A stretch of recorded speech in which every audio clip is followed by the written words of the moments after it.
Assata Shakur gained national attention in the United States in 1973 after causing the death of a New Jersey state police officer, and again when she escaped to Cuba in 1984. But who is this woman, and what is her story? Scene 1, Early Life and Struggles.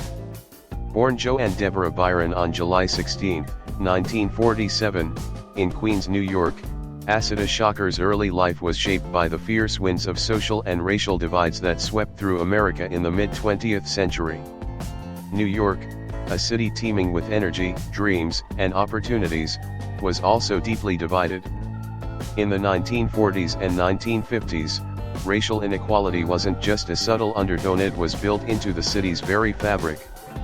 Assata's story begins in a world where race was a lens through which every experience was viewed, judged, and filtered. Her family lived in the middle-class neighborhood of Queens, but that did little to shield her from the stark realities of racial prejudice. Her early life was marred by the constant tension that black families faced, even in one of the most diverse cities in the world. As a child, Assata's life wasn't filled with fairy tales or carefree days. Instead, it was marked by disruption and displacement. Her parents' marriage ended when she was just a young girl, forcing Assata into a life of upheaval. After the divorce, Assata was sent to live with her grandmother in North Carolina. It was here, in the quiet southern town, that she spent much of her early childhood. It was a far cry from the bustling streets of Queens. North Carolina, at the time, was a place where segregation was still very much alive. Here, Assata would see firsthand how deeply the roots of racial discrimination ran in the South. Yet, the experience was also formative. It was here, in the safety of her grandmother's home, that Assata began to develop a sense of resilience. Her grandmother, though living in a segregated world, instilled in her a quiet strength. However, her life was destined for another upheaval. At the age of 11, Assata returned to New York, and this time, Queens would be the backdrop to her adolescence. While the city was a place of diversity, it was still rife with tensions and divisions. New York's vibrant neighborhoods were anything but equal. For a young black girl like Assata, it was clear that despite the city's promises of opportunity, racial injustice still loomed large. Her time in Queens, though marked with some brief moments of normalcy, quickly became a battleground for her identity. She found herself caught between worlds: the old world of the South, where racial lines were clearly drawn, and the city world, where those lines, though often hidden, still shaped her every interaction. Assata was becoming increasingly aware of the sting of racism that she could not escape, no matter where she lived. Queens wasn't kind to Assata. The neighborhoods were diverse, yet the challenges faced by black families were just as real here as they were in the Deep South. Assata wasn't one to shy away from challenging the world around her. She began to feel the constant weight of discrimination, an invisible force that impacted every aspect of her life, from school to friendships, to the simple act of walking the streets of her own city. It was also during her teenage years that Assata began to come into her own, both as an individual and as someone beginning to understand the injustice surrounding her. In a world where black people were often treated as second-class citizens, Assata became determined to carve out a space where she could be heard. However, her teenage years were anything but easy. Assata struggled with her identity and belonging. She was often caught between the pressures of being a young black woman in an urban environment, and the weight of racial discrimination that constantly pushed her to the margins. Yet, there was something else at play, something that would shape her future in ways that even she couldn't predict at the time. Her rebellious streak started early. Her parents' divorce had left a hole in her heart, a gaping wound that no one seemed to acknowledge. With a fractured family and a sense of displacement, Assata began to rebel in ways that were perhaps inevitable. Her struggles with authority and the rigid expectations placed upon her as a young black woman led her to run away from home on multiple occasions, often seeking refuge with strangers or friends who understood her feelings of alienation. Yet, it was in this moment of crisis that Assata found an unlikely source of stability: her aunt, Evelyn. After running away once too often, Assata's aunt stepped in and brought her back into her life, offering a safe haven from the turmoil she had been facing. Evelyn's influence was transformative. She began to shape Assata into someone who would think beyond the narrow confines of her immediate environment, someone who could see the broader picture of racial injustice and would soon become a vocal advocate for change. Evelyn wasn't just a guardian, she was a mentor. She encouraged Assata to focus on her education, to think critically, and to engage with the world in ways that would foster not only intelligence but also courage. Evelyn, a well-read and thoughtful woman, introduced Assata to literature, culture, and new ideas that would fuel her burgeoning desire for justice. Assata's relationship with her aunt was a turning point. For the first time, Assata felt a sense of direction. She began to develop a deeper sense of self and a clearer understanding of what it meant to be a black woman in America. With Evelyn's guidance, Assata excelled in school, eventually gaining acceptance to Manhattan Community College, and later, the prestigious City College of New York. At this juncture, Assata's path seemed to be set on a course of intellectual development, but life, as it often does, had other plans. As the 1960s drew to a close, a seismic shift in America's political landscape began to take shape, and Assata was swept up in it. College life wasn't just about textbooks and lectures, it was about political activism, radical ideas, and the explosive demands of a nation in the throes of change. By 1966, Assata was deeply involved in the growing Black Power movement. The country was on the edge of revolution, and Assata found herself aligned with the ideals of the Black Panther Party, a group that called for racial empowerment and justice. It was here that Assata's transformation into a leader began. Scene 2, Education and Awakening. As Assata Shakur settled into her new life in New York City, her early dreams of education soon took root. She was determined to rise above the chaos of her past, to build a better future, and to carve out a space where she could be both heard and respected. She entered Manhattan Community College and quickly realized that education could be her means of escape, a way to break free from the limitations imposed on her by society. But in the tumultuous 1960s, her college experience would become anything but ordinary. New York City in the 1960s was a boiling pot of change, political activism, and social unrest. The streets were alive with the sounds of protests and marches, with students calling for civil rights and social justice. For Assata, the city was not just a place to study, it was a battleground for equality, a place where the fight for justice was happening in real time. At first, Assata focused on her studies, but it didn't take long for her to realize that the world around her was changing rapidly, and she couldn't stay on the sidelines. The Black Power movement, which had gained momentum in the years before, became a powerful draw for her. It was a call to action, a movement that spoke directly to the racial inequality she had felt her entire life. The speeches, the marches, the cries for justice, all of it resonated deeply with Assata. Her involvement in these movements wasn't just an intellectual exercise, it was personal. It was a way to reclaim her dignity and her right to exist in a society that had long treated her as lesser. Assata wasn't just a passive observer, she was an active participant. She joined anti-war student groups, fighting against the Vietnam War, which many saw as a symbol of the government's hypocrisy and disregard for the lives of poor and marginalized people, especially Black Americans. But there was one movement that truly captured Assata's heart: the Black Panther Party, BPP. Founded in 1966, the BPP was a radical organization that called for Black empowerment, the end of police brutality, and a complete restructuring of American society. They weren't just asking for change, they were demanding it. And Assata found herself aligned with their revolutionary ideals. To her, the Black Panther Party represented an uncompromising stand against the systemic oppression of Black people in America.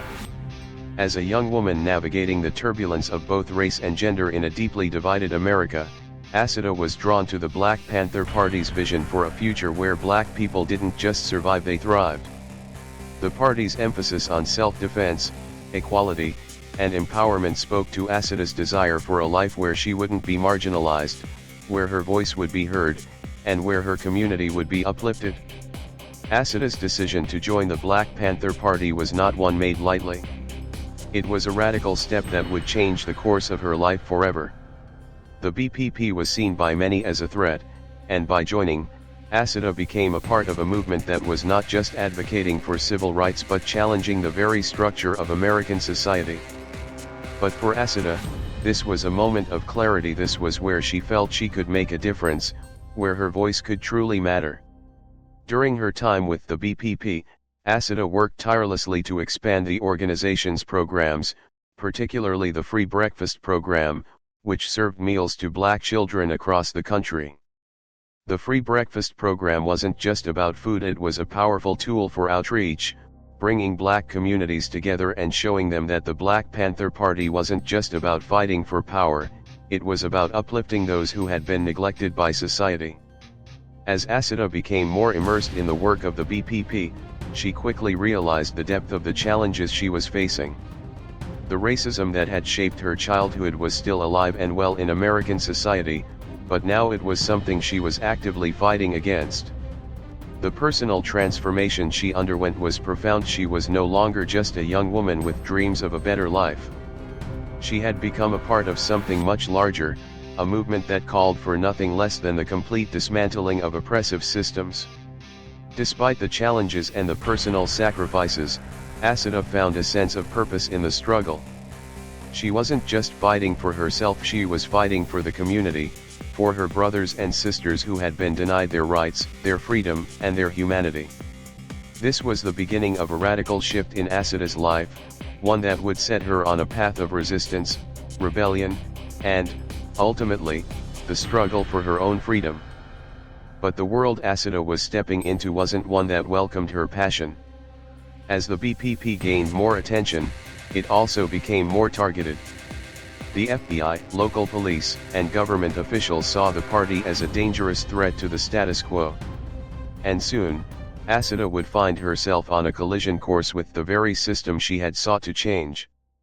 But even as the risks grew, Assata remained resolute in her belief that the struggle for black freedom was worth the fight.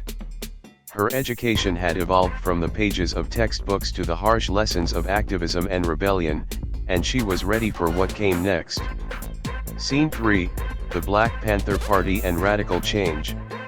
As the 1960s progressed, America became a battleground for ideological warfare. The civil rights movement had exposed the deeply entrenched racial inequalities, but by 1969, a new force had emerged: the Black Panther Party, BPP. And Assata Shakur, now fully awakened to the realities of racial injustice, joined the ranks of this revolutionary organization. What began as an opportunity for change quickly transformed into a radical journey, one that would shape Assata's life in ways no one could have predicted. The Black Panther Party wasn't just a political movement, it was a call to arms for black empowerment. At its core, the BPP advocated for the rights of black people to defend themselves, their communities, and their futures from systemic oppression. It was founded on the belief that the state, the police, and the system were all complicit in the oppression of black people. For Assata, the BPP represented not just a group of people, but a vision for a society where black lives mattered, where the community could stand united, and where justice wasn't a mere ideal, but a tangible reality. Assata's decision to join the Black Panther Party wasn't just about marching in protests or raising slogans. She immediately threw herself into the work, volunteering for the BPP's community programs, such as the famous free breakfast program that fed thousands of children in underserved black neighborhoods.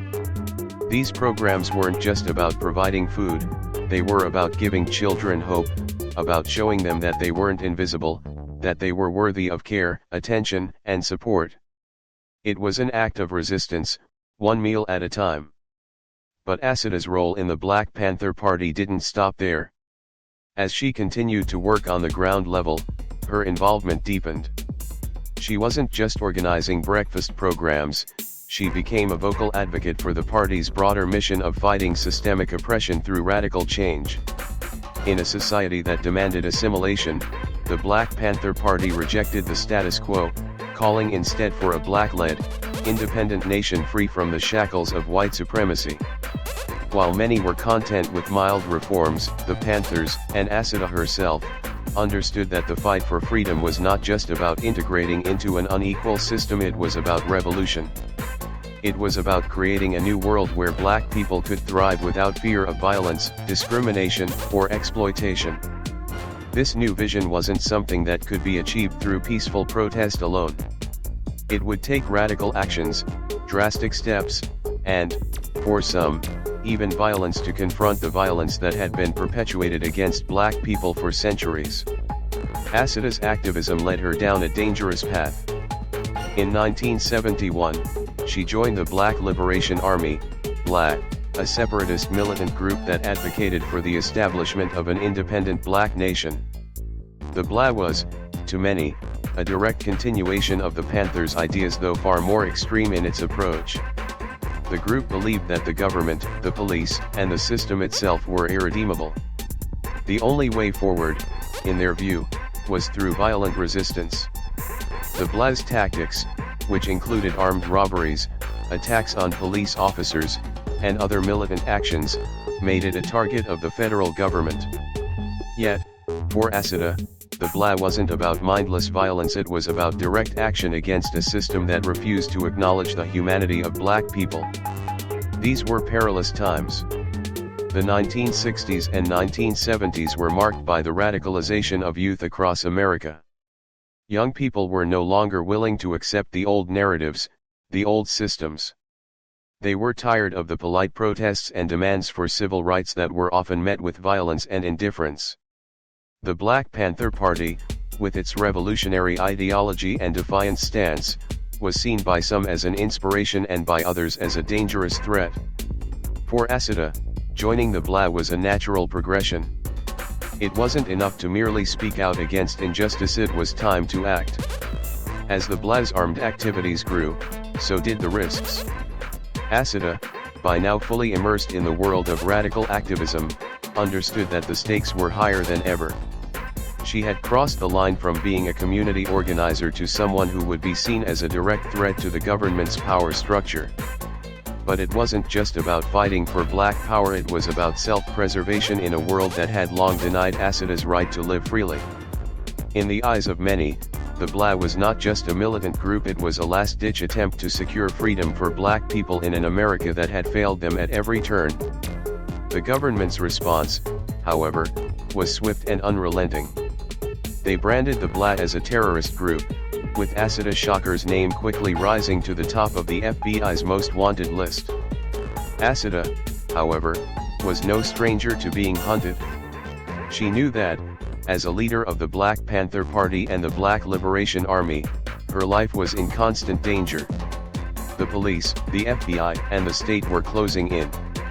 Yet, she held on to the belief that the struggle for justice, for black liberation, was one worth fighting for, no matter the cost. Through all of this, Assata's resolve only grew stronger. Her involvement with the Black Panther Party and the Black Liberation Army wasn't about seeking fame or power, it was about survival. It was about fighting back against a system that sought to destroy her and her community, about giving a voice to those who had been silenced for too long. As the BLA's activities intensified, so did the risks. Assata's own life, along with the lives of those close to her, were now directly threatened by the state.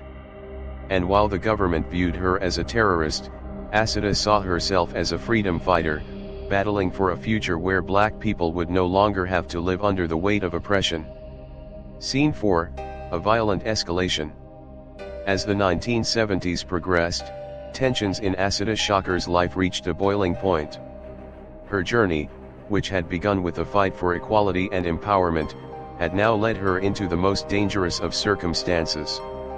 In 1973, Assata's life would take a dark, violent turn that would solidify her place in history not as a simple activist but as a symbol of resistance against a system that had long oppressed black people. It was the night of May 2, 1973, on the New Jersey Turnpike, when Assata Shakur's fate would be forever altered. What began as a routine traffic stop quickly escalated into a deadly confrontation that would leave one man dead and Assata's future hanging in the balance. State Trooper James Harper, following a routine patrol, noticed a car with a broken tail light. The vehicle was driving suspiciously, prompting him to pull it over. What should have been a minor traffic stop turned into something far more deadly. As Trooper Harper approached the car, things took an unexpected turn. The driver was ordered out, and a gun was reportedly discovered inside the vehicle. But what followed was far beyond what anyone could have anticipated. According to accounts, chaos erupted almost instantly. A shootout began between the officers and the people inside the car. In the midst of the confusion, Assata was shot, wounded by a bullet that struck her in the stomach. But the bigger tragedy occurred when Trooper Harper was shot twice in the head with his own gun, ultimately leading to his death.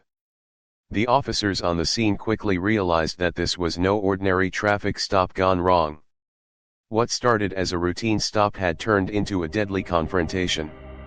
The violence of that moment would lead to Assata being charged with the murder of Trooper James Harper. Despite being severely wounded, Assata managed to escape the scene with her fellow associates, but she didn't escape the consequences. A nationwide manhunt was launched. Assata, now the target of a massive search, was arrested a short time later, her fate sealed by the tragic events on that rainy night. Assata's involvement in the shootout, her wounding, and the tragic death of Trooper Harper quickly became the focal point of a controversial case. To many, Assata was not just an accused murderer, she was a victim of racial injustice, a person caught in the crosshairs of a deeply unequal and biased system. For Assata's supporters, the narrative was clear: she was a political prisoner, one who had been forced into a corner by a government that had long oppressed black people, denying them their basic rights, and treating them as second-class citizens. For them, Assata was not a criminal, but a symbol of resistance, a person willing to stand up against a corrupt and racist system. Assata's trial, which began in the summer of 1973, quickly became a battleground. On one side, there were the government prosecutors, determined to convict Assata for the death of a law enforcement officer. On the other side, there were Assata supporters, activists, civil rights groups, and even some legal experts arguing that the case was a political trial aimed at silencing a voice of dissent. The case sparked a national debate. How could someone who had been fighting for black liberation and social justice end up on trial for murder? How could a woman who had been actively resisting racial injustice be accused of killing a police officer in cold blood? These were the questions being asked as the trial unfolded. Yet, Assata's trial became more than just a courtroom battle. It became a symbolic struggle for black Americans and their rights in a system that had long treated them as unequal. Her supporters argued that she was a direct target of an unjust system, one that had used violence against black activists for decades. They saw her as a political prisoner, someone who had been wrongfully accused in an attempt to silence her message. Assata, on the other hand, remained calm and collected throughout the proceedings. She did not view herself as a criminal, she saw herself as someone who had been forced into this position. She viewed the system itself as the true perpetrator of violence, and she continued to challenge the system at every turn. As the trial dragged on, Assata's charges seemed to weigh heavier on her every day. Murder, assault, attempted murder, the charges were severe, and the stakes were high. Yet, the question remained: was Assata guilty, or was she simply a victim of her own activism? Was her fate sealed by the events of that fateful night, or was it a result of her willingness to challenge the very system that had oppressed her? Despite the mounting pressure, Assata maintained a sense of determination. She wasn't just defending herself, she was defending the ideals she had spent years fighting for. As the prosecution built its case, Assata's defense team, led by her aunt, Evelyn, and civil rights attorney William Kunstler, worked tirelessly to cast doubt on the charges. They claimed the evidence against her was weak, and they challenged the government's motives in bringing her to trial. Assata's supporters rallied behind her, taking to the streets in her defense. Rallies and protests were organized across the nation, from New York to California, as people came together to fight for Assata's freedom. They argued that she was being persecuted for standing up against a racist system, and they used the trial as a platform to amplify the voices of those who had long been silenced. However, in December 1973, the jury found Assata guilty of first-degree murder, and she was sentenced to life in prison. The verdict sent shockwaves across the nation. To some, it was a victory for justice. To others, it was yet another example of a broken system that had failed to uphold the values of equality and fairness. As Assata sat in the courtroom, the weight of the verdict sank in. She had lost the battle in the courtroom, but the war for her freedom was far from over. The fight for black liberation was ongoing, and Assata's name would continue to be a rallying cry for those who believed that the struggle for justice could not and should not be ignored. Though convicted, Assata never wavered in her belief that she was fighting for a greater cause. She became a symbol of resistance not just against the police, but against the larger system that had long kept black people under the thumb of oppression. Assata's fight for freedom had only just begun, and her name would forever be etched into the history of radical movements and the quest for justice. Scene 5, Trial and Conviction. The courtroom was charged with tension. The weight of Assata Shakur's trial was more than just a legal proceeding, it was a battleground where justice, race, and politics collided. For Assata, this trial would determine more than her fate. It would define her place in history. The government had painted her as a dangerous criminal, a terrorist, but to her supporters, she was a revolutionary fighting for the rights of black Americans. As the trial unfolded, Assata's defense team, led by her Aunt Evelyn, and civil rights lawyer William Kunstler, fought fiercely for her. Evelyn, a woman who had cared for Assata since she was a child, was a crucial part of the defense, guiding her niece through the intricacies of a system designed to oppress them both. Evelyn's presence in the courtroom was more than just familial support, it was a testament to the unyielding bond between them. William Kunstler, a seasoned civil rights lawyer known for his advocacy in high-profile cases, took on the Herculean task of defending Assata against charges that threatened to break her spirit. Throughout the trial, Assata sat calm and composed, her eyes sharp and focused. She knew the stakes. While the case against her seemed built on shaky ground, the reality was that her fate had already been largely decided by the media, the public, and a justice system bent on silencing those who dared challenge its authority. But Assata's defense team was determined to cast doubt on the prosecution's version of events.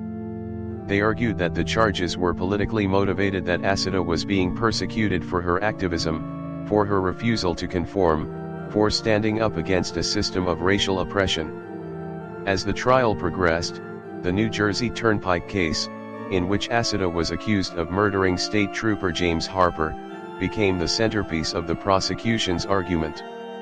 The prosecution contended that Assata was directly responsible for Harper's death, painting her as a cold-blooded killer. But the defense countered that Assata had acted in self-defense and that she had been severely wounded during the confrontation. The evidence presented by both sides was circumstantial at best, and doubts about the fairness of the trial began to emerge. Despite the compelling defense, Assata was convicted of first-degree murder, a decision that sent shockwaves through her supporters. The system had spoken, and it had condemned her. For many, it felt like a political verdict, a verdict aimed not just at Assata but at the broader struggle for black liberation. Her conviction was a victory for the state, but a loss for justice. Assata was sentenced to life in prison for the murder of Trooper Harper. She was also convicted on several counts of assault. The somber weight of the sentence fell heavily on her shoulders, but Assata remained steadfast. She wasn't broken, she was resolute. For Assata, the fight for freedom was far from over. Assata's time in prison was not one of quiet submission. Far from it. She was placed in a system that was designed to break people like her, to force them to conform, to submit to the same oppressive system she had been fighting against. But Assata's spirit was unyielding. She spent her time in prison writing, reading, and organizing with fellow inmates. Her story was not one of defeat, it was one of resilience. However, the justice system was not the end of Assata's story. Just 2 years after her conviction, an astonishing event occurred that would forever alter the trajectory of her life, an event that would leave the authorities scrambling and Assata's supporters cheering. Assata Shakur, now in prison, had become a symbol of resistance, not just in the United States, but around the world. Her writings and activism continued to inspire those fighting for justice. But the prison system, with its walls and its bars, could not contain her for long. It became clear that Assata's will to resist was stronger than anything the state could impose on her. One night, in a daring move that would be talked about for years to come, Assata Shakur made her dramatic escape. With the help of several Black Liberation Army, BLA, members, she was freed from her prison cell. Armed and disguised, they infiltrated the prison and took several guards hostage. It was a carefully planned operation, one that involved fake identities, deception, and the element of surprise. It was a testament to the lengths that Assata's supporters were willing to go to ensure her freedom. The escape was nothing short of a miracle. The authorities were left stunned, scrambling to piece together how Assata, a convicted murderer, could slip through their fingers so easily. The prison break was a humiliation for the system that had tried to suppress Assata's voice, but it was also a victory for her cause. Assata was now a fugitive, a symbol of defiance against an unjust system. After her escape, Assata went underground. She spent several years in hiding, constantly moving between safe houses and changing her identity. She became one of the most wanted fugitives in the United States, with the FBI putting a $1 million reward on her head. But for Assata, this was not the end, it was just the beginning of a new chapter in her fight for freedom. Scene 6, Escape to Freedom. In the early morning hours of November 2, 1979, the sound of sirens and the rush of footsteps echoed through the prison walls. Inside, the guards were oblivious to what was about to unfold. It was a moment that would make history, one that would shake the foundations of the prison system and send shockwaves across the country. Assata Shakur, a woman once sentenced to life in prison for the murder of a police officer, was about to escape. But this was no ordinary prison break. This was a meticulously planned operation, executed by a determined group of Black Liberation Army, BLA, members who had spent months preparing for this moment. Armed and focused, the BLA members infiltrated the prison where Assata was being held. They knew the stakes were high, the eyes of the nation were on Assata, and the FBI was closing in on her every move. Yet, despite the danger, the BLA members had a singular goal: to free Assata and give her a chance at the freedom she had fought so hard for. The escape was bold, daring, and carried out with precision. The BLA members were prepared for every contingency. They stormed the prison, overpowering the guards and taking control of the situation within minutes. The sound of prison alarms blared, but it was already too late. The BLA had already freed Assata from her cell, and the escape plan was set in motion. Assata, who had spent 6 years behind bars, now found herself outside the prison walls, a fugitive on the run. The world had thought she was defeated, that the system had finally triumphed.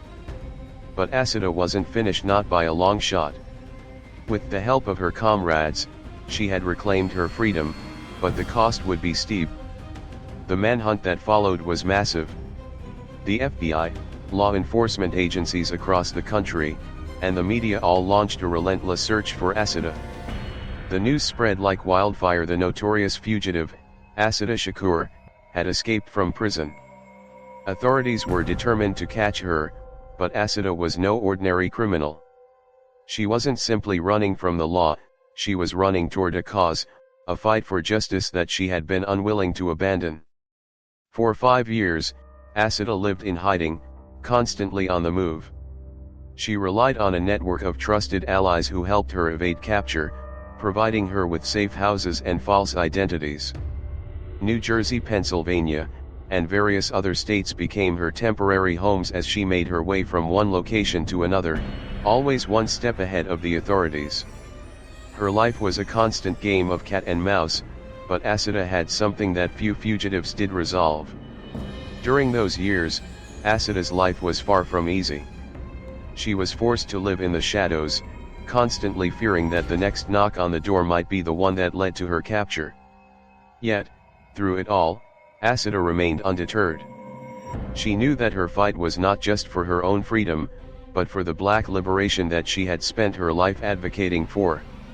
Assata's time in hiding wasn't just about avoiding the FBI, it was about staying true to her cause. She spent her time writing, organizing, and connecting with fellow activists who shared her vision for a free and just society. Despite the fear and uncertainty, Assata continued to engage with the world around her, even from the shadows. But the walls that had confined Assata for so long couldn't contain her forever. By 1984, after years of living in hiding, Assata's escape led her to the one place where she could truly find refuge: Cuba. After navigating the difficult journey of international borders, Assata arrived in Havana, where she was granted political asylum. For Assata, Cuba was not just a safe haven, it was a place where she could live openly, without the constant threat of arrest hanging over her head. Cuba, with its strong anti-imperialist stance and support for revolutionary movements, was the perfect place for Assata to rebuild her life. In the years that followed, Assata became an important figure in the Cuban resistance movement. She worked with Cuban officials, contributing to their efforts to highlight the global struggle for black liberation. Assata's new life in Cuba wasn't without its challenges. She had to learn to live in a country where she was both a symbol of resistance and a symbol of controversy. To some, Assata was a hero, a revolutionary who had fought against an oppressive system. To others, she was a fugitive, a criminal who had escaped the long arm of the law. But Assata didn't let the controversy define her. She continued to write, speak, and teach about the struggles she had faced and the struggles that continued. In Cuba, she found peace, but she never stopped fighting for the ideals she had believed in. For the United States, Assata Shakur remained a thorn in their side. The FBI continued to pursue her, offering a $1 million reward for her capture. In 2013, that reward was doubled to $2 million, but despite the pressure, Cuba refused to extradite Assata. They viewed her as a political prisoner, someone who had been wrongfully targeted by the US government because of her activism and her fight for justice. Throughout it all, Assata lived openly, writing her autobiography, Assata, an autobiography, which was published in 1988. The book became a cornerstone of her legacy, offering a glimpse into the mind of a woman who had been both a victim of the system and a fierce critic of it. Assata's story, told in her own words, resonated with people around the world who were fighting against oppression and injustice.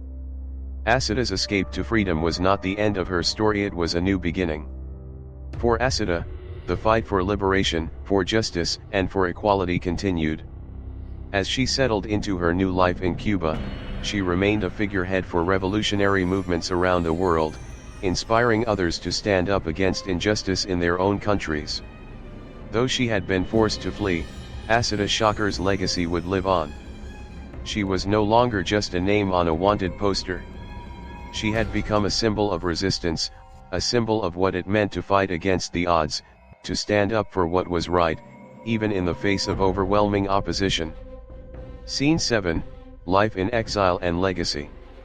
After escaping to Cuba, Assata Shakur's life took a new direction, but the echoes of her past, her struggle for freedom, her fight against racial injustice, and her defiance against a system that had sought to silence her would continue to shape her life. In the warmth of Cuba's sun, Assata found a new kind of peace. But her peace was not one born from surrender, it was the peace of someone who had lived through hell and emerged unbroken, determined, and resolute. For many, exile is a punishment. It's a forced silence, a way of making someone disappear. But for Assata, Cuba became a sanctuary, a place where she could continue her work and live without the constant fear of being hunted. It was in this refuge that Assata began writing about her life, her struggles, and the reasons behind her actions. In 1988, Assata, an autobiography was published, giving the world a glimpse into the mind of one of the most controversial figures in American history. The book was not just a recounting of events, it was an exploration of the deep-rooted racial inequalities that shaped Assata's life and actions. Through her words, she shared her personal journey from a young girl in Queens, New York, to a leader of the Black Panther Party, and ultimately, a fugitive on the run. Her autobiography became more than just a book, it became a symbol of defiance. Assata's writing was raw, unflinching, and honest. She didn't shy away from the difficult parts of her story, her involvement with the Black Panther Party, her time with the Black Liberation Army, the violent confrontations, and the injustices she had witnessed and experienced. But she also wrote about the hope that had driven her from the very beginning, the hope for a world where Black people could live freely, without fear, without oppression. The book quickly became a powerful tool for resistance. It wasn't just a story of one woman's fight, it was a universal story, one that resonated deeply with those around the world who had been subjected to oppression. Her autobiography ignited movements, inspired activists, and gave voice to those who had felt silenced by the very systems Assata had fought against.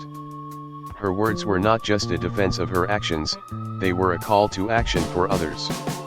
In Cuba, Assata became more than just an exile, she became a symbol of defiance, of the refusal to bow to an unjust system. She spent her days writing, speaking to those who came to her for wisdom, and continuing her work as a revolutionary. People from all over the world came to hear her speak, to learn from her experiences, and to draw strength from her resilience. Her presence in Cuba was more than just a quiet existence, it was a continued challenge to the system that had tried to break her. Despite her relatively peaceful life in Cuba, Assata's name remained one of the most controversial in American history. In the US, the FBI had long placed her on their most wanted list, offering a staggering $2 million reward for her capture. The US government saw Assata as a dangerous criminal, a fugitive who had escaped justice. But in Cuba and other parts of the world, she was viewed as a freedom fighter, a revolutionary who had dared to fight back against a system of racial and political oppression. Assata Shakur's name became synonymous with defiance, not just in the fight against racial oppression, but in the fight against the larger systems that sought to control her and others like her. She stood as a symbol of resistance, someone who had faced the full might of the state, had been pushed to the margins of society, and yet had never backed down. Her time in exile, however, was not without its difficulties. While Assata had found a new home in Cuba, the US government had never stopped pursuing her. They wanted her back. The stakes had become even higher as political tides began to shift. Assata's escape had been a blow to the justice system, and the US was eager to see her brought to trial, convicted, and locked away for good. But Assata, ever the fighter, wasn't about to let the weight of her past determine her future. She continued to speak out on the issues she cared most about: Black liberation, prison reform, and social justice. Through her writings, speeches, and activism, Assata's voice remained strong, cutting through the noise of those who had once tried to silence her. Assata's legacy would continue to grow, even after she had left the US behind. Her story was passed down through generations of activists, freedom fighters, and revolutionaries. She became a figurehead, someone whose actions were as much about the fight for justice as they were about the fight for personal liberation. Assata's journey, her fight against systemic racism, her pursuit of freedom, and her eventual escape to Cuba remained a source of inspiration for those still struggling for equality. Her life was a testament to the resilience of the human spirit, to the power of standing up against injustice, no matter the cost. Assata Shakur had defied the odds, and in doing so, she had carved out a legacy that would inspire countless others long after her exile. To this day, Assata Shakur remains one of the most controversial figures in American history, and her name continues to be invoked in the fight for social justice and racial equality. The FBI's reward for her capture may still stand, but Assata's legacy cannot be measured by the reward money or the manhunt that has spanned decades. Her legacy is found in the movements she inspired, the lives she touched, and the enduring fight for freedom and equality that she continues to represent. Assata's life is not just a story of escape, it's a story of defiance, of standing firm in the face of oppression, and of fighting for a future where justice prevails over tyranny. She remains an icon, a revolutionary figure whose voice continues to resonate long after the government tried to silence it. Scene 8, The Ongoing Debate. Assata Shakur's story is far from over, and even as decades have passed since her dramatic escape to Cuba, her legacy remains as controversial as it is powerful. The tension between the United States and Cuba over Assata's asylum has persisted, becoming a symbol of the larger political struggle between two nations, each with its own view of justice, freedom, and retribution. While Assata lives in exile, far removed from the place where her journey of resistance began, the U.S. government continues its relentless pursuit to bring her back to face the charges laid against her. For years, Assata's name has remained on the FBI's most wanted list, and the $2 million reward for information leading to her capture is still advertised as a clear message: Assata Shakur is a criminal in the eyes of the American justice system, a fugitive from the law. However, the Cuban government, which granted Assata political asylum in 1984, has refused to extradite her. The Cuban government argues that Assata is not just an ordinary criminal, she is a political refugee, a person who sought sanctuary from a state that had long persecuted her for her activism. To Cuba, Assata is a symbol of resistance, a woman who fought against racial oppression and the corrupt systems that sought to imprison her. This ongoing debate is not simply about a fugitive, it is about larger questions of justice and freedom. The U.S. sees Assata as a criminal, a woman responsible for the death of a police officer. They argue that she must face the consequences of her actions, that her escape from justice is a crime in itself. On the other hand, Cuba and Assata's supporters view her as a freedom fighter, someone who had been forced to live under the crushing weight of systemic injustice and whose only crime was daring to challenge the status quo. To them, Assata's fight was never just about her, she represented the countless individuals who had been oppressed by a system that refused to change. The debate over Assata's fate has continued to intensify, especially as the political relationship between the US and Cuba has fluctuated over the years. While both nations have periodically moved toward diplomatic rapprochement, the issue of Assata's extradition remains one of the more contentious points. Cuba, steadfast in its refusal to hand over Assata, continues to provide her with sanctuary, while the US government pressures for her return, citing her criminal record and the serious charges against her.